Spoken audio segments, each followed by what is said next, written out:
Hi, and welcome to the second show, created by the third-year broadcasting students at Edith Cowan University, Australia's only undergraduate broadcasting course. We are the TV producers, presenters and reporters of the future. This Project WA brings you more stories from those making a difference.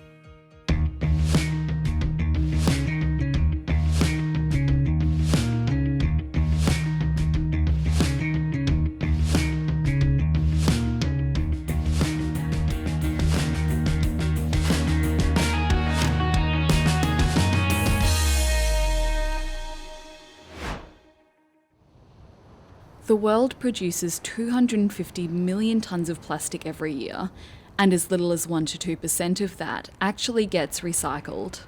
Here in Western Australia, we have 0 plastic reprocessing facilities, meaning not a single plastic bottle we put into recycling bins here actually gets recycled in WA. So where does all our plastic go? Well, one man ventured to find out. I remember this advert coming on, and it was for reusable shopping bags.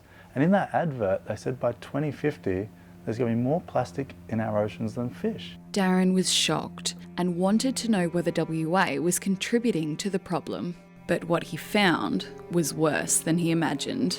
Darren discovered that our plastic is sold on the international waste market, where majority is burnt in waste incinerators for fuel, creating more pollution than coal. I've decided to take on that mission myself and create a reprocessing plant for Western Australia. I've got a 1-year-old daughter, so by the time she's my age, we will have overtaken our oceans with plastic. And I want to do something about it, and that's what inspired Greenbatch, and it was really for my daughter. Darren has already proven his ability to lead change.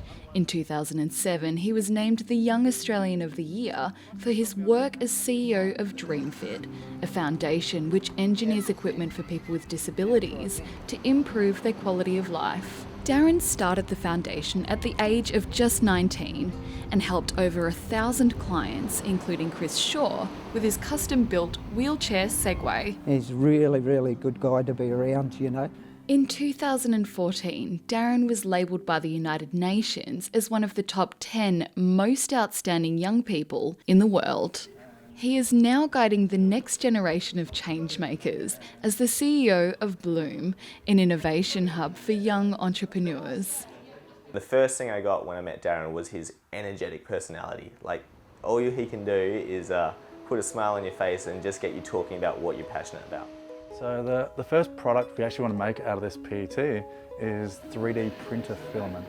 And that way, people who are making stuff on their 3D printers can actually be making it out of recycled bottles. It's a great cause. I don't think anyone would argue with the need to minimise our use of plastics and look at recycling them in a really positive way so that we have an environment not just for us and our kids, but ones in centuries to come that we can feel we've done the right thing by the planet. We're looking at things like using waste plastic in road surfacing, light poles, tabletops, the stuff that we already make and buy. We just need to change our thinking. Let's make it out of recycled plastic with the ultimate goal of not a single plastic bottle in WA ever going into landfills, oceans or waste incinerators ever again.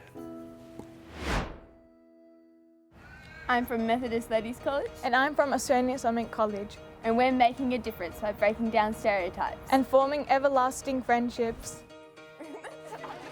We go to each other's schools and we learn about their everyday school life and they learn about our everyday school life. The two schools formed a relationship at the beginning of 2017 to give students the opportunity to learn about each other's cultures. But what came from the program was much more than just an understanding of faith. No matter who we are or what culture we are, what religion, we're all the same, we can all be friends. It's really showing that the girls are basically the same. They're teenage girls that are going to high school. The struggles and difficulties that the girls at the Islamic College have are not unlike the struggles and the celebrations that the girls have here at MLC. The girls communicate via email and social media, and once a term meet up at each other's schools. We kind of like buddy up with people in the same year groups, and we learn different skills and about the cultures as well, and we also become such good friends. So what we're doing is providing an opportunity to build a friendship with somebody who lives on the other side of the city and somebody that the girls, they'd never actually get to know each other in a sort of regular situation. Australia prides itself on being an open, multicultural society, but racism and bigotry still exist, which means at times life can be difficult for young Muslim girls. Can be identified quite easily that they are Muslims. While going in public, they might face some comments, or at times they will be fearful of wearing that headscarf in public. So this is a challenge that the girls are facing. The program gives students the opportunity to move beyond stereotypes and break down cultural barriers. We talk about multiculturalism. People usually talk about tolerance, and it's not tolerance that we should be seeking for or we should desire for. So we have to go a step beyond tolerance and understand each other and respect each other. These relationships that these girls are fostering, it's in the best interest of Australia as a whole. This is the generation which is going to take lead, and they will be the future leaders. So they can make a big difference in longer term in the future of our country and our nation. And as Australians, whether we are Muslim, whether we are Jew, whether we are Christian, at last we are human. Let's put the conflict aside and let's build Australia as a pluralistic society. The schools were recognised by the Uniting Church of Western Australia for their efforts in interfaith work. This program helps us to kind of break the stereotypes, not only show us, but show the community and educates us that we are the same people, we do the same thing, and we're all equal. We made new friends, and now we're probably going to be friends forever. Yeah, my friendship will last forever. G'day, it's Adam Simpson here from the West Coast Eagles. As a club, we like to make a difference in the community. We feel like it's our responsibility, and we take great pride in doing so. We encourage anyone to make a difference wherever they can, and any small gesture goes a long way.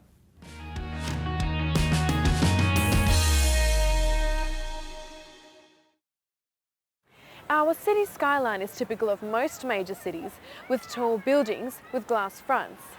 Now imagine all those panes of glass with solar panels creating energy to help sustain Perth. Thanks to ECU researchers, that may now be possible. It's true that Perth people love the city lights, but what about all the energy needed to put on this starry display? A new technology has made its mark in the solar energy industry as the first viable clear solar glass, and may be the next best smart building material.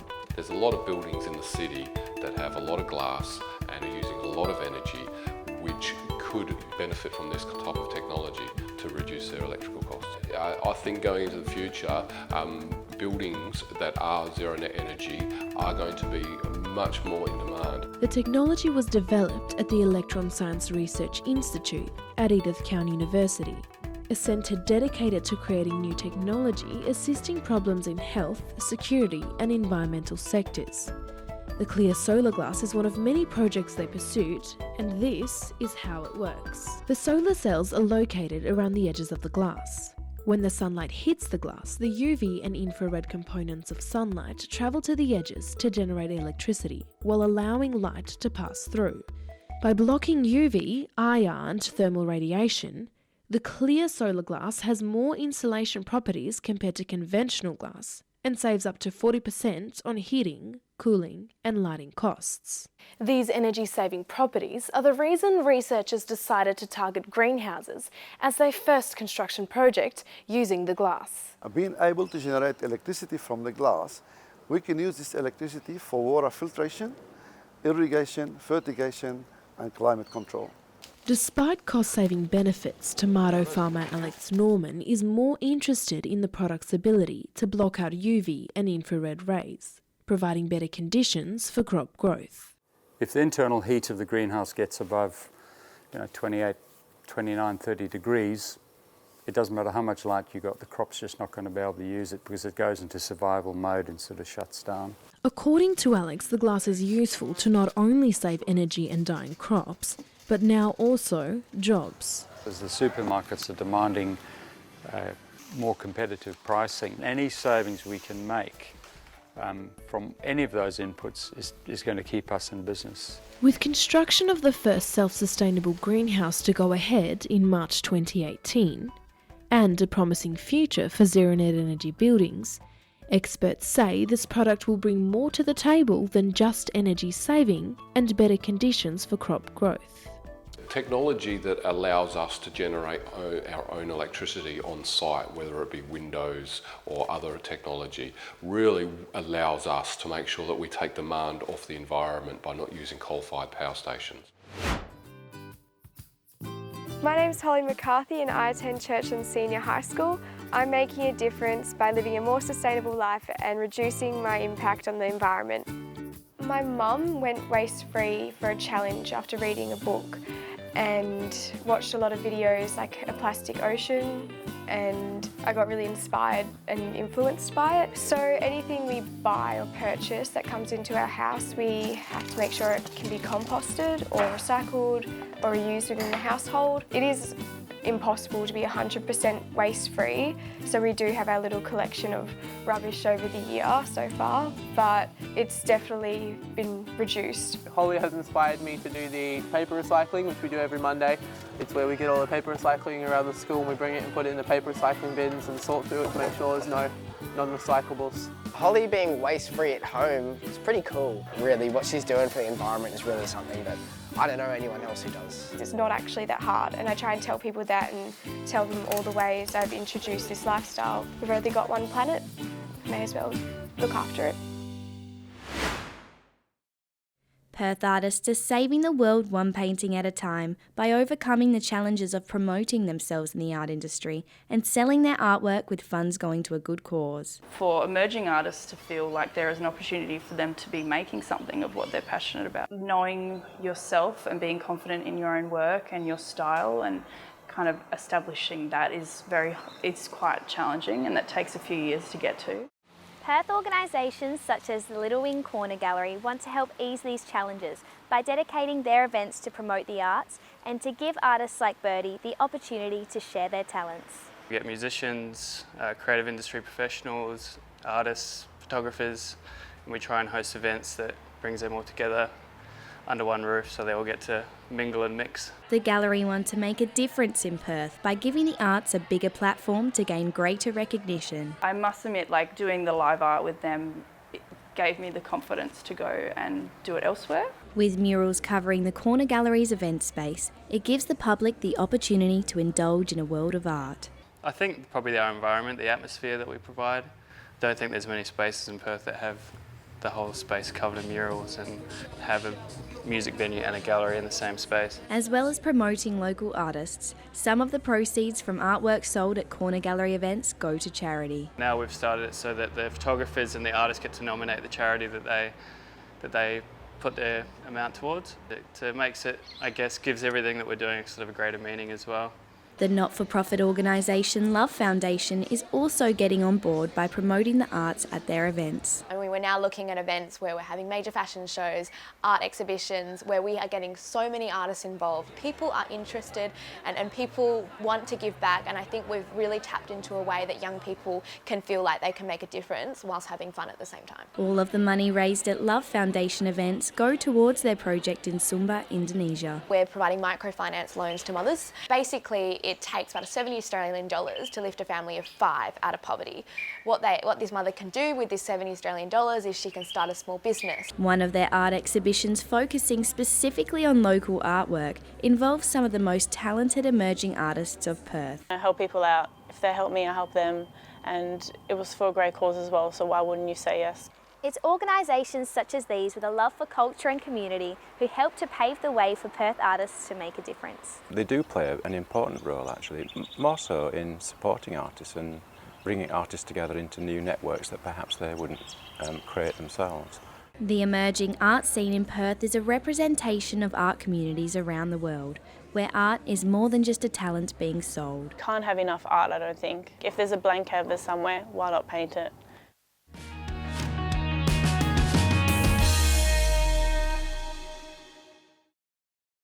You've heard of schools going green. Here at Palmyra Primary School, they're going extreme. While most schools have some sort of recycling program in place, these students have gone a step further by creating their own composting systems. What we do is we put it in a bin and mash it up with the spades. The worms eat it, and it's very fun with worms because you can hold them, they're very slimy. Environmental leaders collect the school's food scraps, which are then sent to the worm farm. The organic matter and nutrients is broken down, creating fertiliser, which the chickens then constantly turn. There's a lot of life that happens, and they all get to cuddle a chicken, they all get to collect an egg, and then they get to just basically really connect with the space, so it's just a beautiful space. Every year, Australians throw away an estimated 3 million tonnes or $5.2 billion worth of food, something waste educators want more schools to consider when it comes to being environmentally friendly. Well, it's very important that if they've got composts or worm farms, that they actually use it, so that they've got some kind of garden. If they don't have a garden, particularly for veggies or flowers, that they use it in the gardens themselves, so that then they see how it's being used. And then when the veggies are being used or the fruit's being used, there'll be scraps. They go back into the compost, so it completes the circle. If schools and individuals don't do their own composting, it ends up here at a commercial site like this one in Nearaba.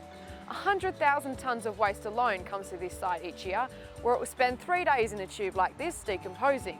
More than half of that is successfully recovered, but 48,000 tonnes will end up as residue in landfill. A statistic that these students are doing their part to change. Although the school in the last 8 years has doubled in size, we have halved the amount of rubbish that we send to landfill. By composting the food scraps and putting it back into the school's veggie patch, they're able to continue the full circle of recycling. So we're just cutting off the leaves with holes in them that the caterpillars have eaten, so we don't want them. As well as learning how to grow and harvest fresh produce, the Kitchen to Garden program teaches them how to prepare food in the kitchen and has had a positive effect on their eating habits. I have seen children sit down that have said, "I will not eat vegetables," and they have asked for seconds. And it's just because they're so hands-on. It's an interactive approach to sustainable living. And the kids' favourite part? Getting my hands dirty.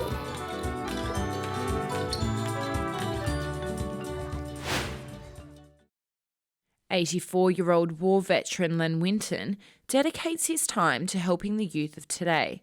Raised in Northbridge in the middle of the Great Depression, he learnt to fend for himself from a young age. So I've been through a very hard life. I used to have to sleep in the benches, park benches, and then in the paddocks.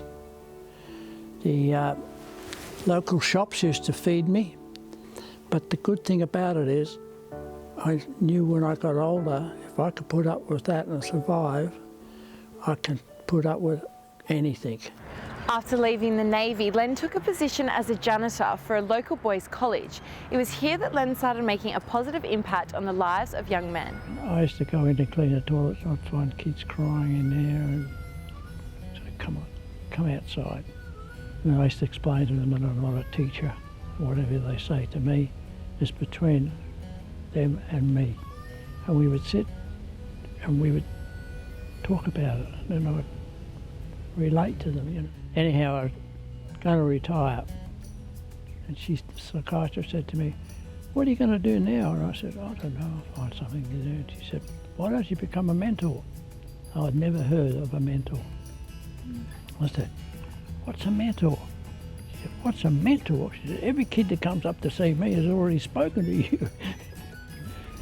So she put me on how to do a course to learn how to become a mentor. Len has continued his work as a mentor at Palmyra Primary School. Having a real person come in and share their experiences with students, which you can't deliver from a textbook. I've learnt from Mr. Winton that if you're going through a hard time in life, you could always remember that what you're doing is for the better and that it's going to help in some positive way. It's taken 12 years for Len to realise the difference he is making for students going through hard times. I ran into a boy in the shopping centre. He was about 19 and 18, 19, I can't recall. And he walked up to me and I knew the face, I didn't know the name, and he said, "I want Mr. Winton, I want to thank you for what you did for me and how you changed my whole life. And I'll never forget you for that." And I said, "I have quite a few awards, but that was the best award I ever got."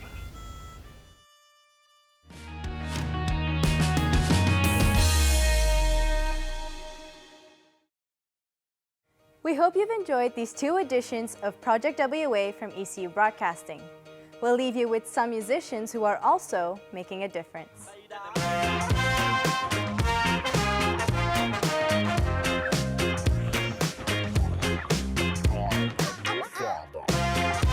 We've been really lucky enough to perform in front of huge crowds, so I think maybe 9,000 or 10,000 has been the biggest. The band came together as a busking duo, so the trombone player Carrie and I, we started pretty much playing tacky Christmas carols, and then as time, yeah. It is that interaction with the crowd and the fact that it's so dynamic and in some ways unpredictable, and every show, even if the set's the same, is completely different in its own ways. I love that unpredictability and that kind of living in the moment element of it. Bang, bang, bang. We turn up the speakers.